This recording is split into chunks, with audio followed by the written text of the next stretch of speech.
Ողջույն, մարդիկ, իմ առանձնատեն հետ կապված շատ հարցեր էին ուղղվում, դրա համար որոշեցի նկարել։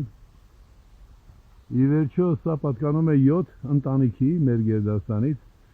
բայց իմ անունով է ու հիմնական ինչև է, այսպիսով։ Ուրեմն սա մի հատ տեսեք ընդհանուր տարածքն է։ Ուրեմն սկսենք մուտքից, սա դարպասն է, դարպասի կողքին փոքր լողավազան, այս շենքում կա մի փոքր բնակարան, մեկ սենյականոց էլ չի, մի քիչ հենց մեկ սենյականոց, վերևում խոհանոց է և ննջասենյակ, ներքևում լողասենյակն է, զուգարան և սաունայի հարմարություններ, փայտով տաքացվող, սա փոքր լողավազանն է, որ սկզբում եմ կառուցել կողքին, հավանոցն է, բադերը, ճագարների բները, այն շենքը, առանձին շենք է, ունի 5 ննջասենյակ, դահլիճ, 5 վաղնիկ զուգարան, ներքևում նկուղը, երկհարկանի է, սա հիմնական շենքն է, ինչպես տեսում եք 3 հարկ և կա նաև սպորտային հարկ, թենիսի սեղանով և այլն, Այստեղ առաջին հարկում մեկ ննջասենյակ, երկու ննջասենյակ նկուղում, հետո երկրորդ հարկում 5 ննջասենյակ և մեկ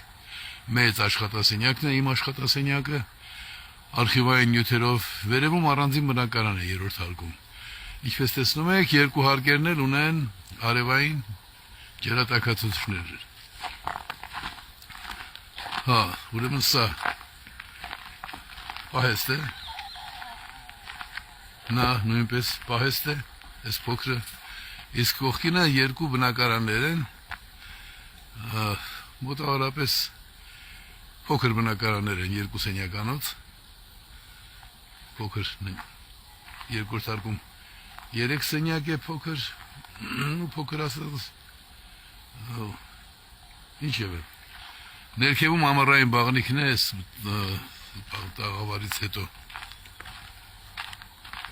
դե այգին ծառերը տեսնում եք իհարկե, այն ներքևի փոքր աշտարակը ամառային բաղնիքն է, նրա կողքին սաունա և այլն, այստեղ էս խաղադաշտն է, խաղադաշտը մինի ֆուտբոլի համար լիարժեք բավարար, ներսերը, որ ասում եք, ոմանք խնդրում են ներսերը ցույց տալ, առայժմ սա ցույց տամ, սա մեծ դահլիճն է, մեծ շենքի մեծ դահլիճը, բայց այստեղ մի հետաքրքիր բան կա հայ մարդկանց համար և մեր Գերդաստանի համար, ուրեմն թոնիր և մաղալ,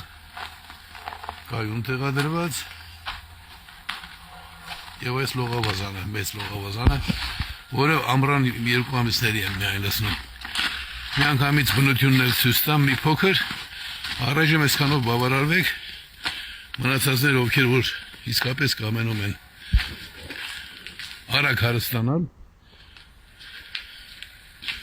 ուրեմն սա թոնիրն է, մաղալը, լողավազանը,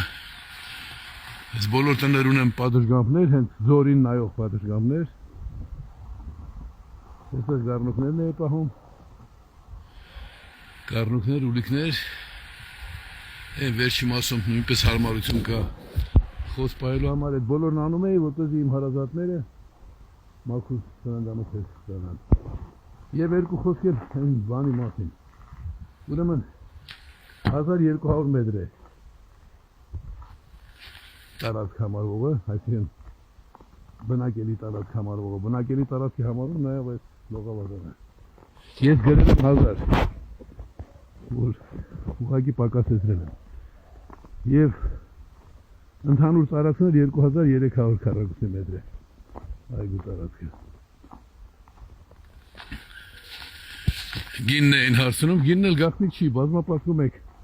1000 քառակուսի մետրը, 1200-ը բազմապատկիկ, որ հետո հասկանաք, թե ինչքան եք շահում։ 1500-ով ստացվում է 1,8 միլիոն և ամենակիչ գինն էլ հողի գինը ձորի բերանին $700, 1,600,000 իրար գումարած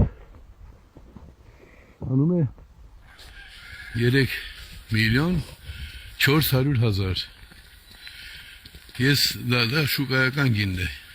քանի որ շինությունները կատարյալ ավարտված չեն եւ այլն ես իջեցնում եմ 3.2-ի եւ դա էլ կիսում եմ բայց դա մի քանի օրվա համար է որտեղ շատ աջակիցներ ունեմ որ ուզում են օգնել ես խնդրեցի պարտքով այդ դեպքում եթե այդպես պնդում են որ օգնել եւ հետո այլևս այս գնով չեմ տա բայց որ կգնի նա մի անգամից 100%-անոց $1 միլիոն շահում է առնվազն որտեղ կես գնով եմ վաճառում սա է ուրիշ բաներ մի խնդրեք գործնական մոտենում եք շտապեք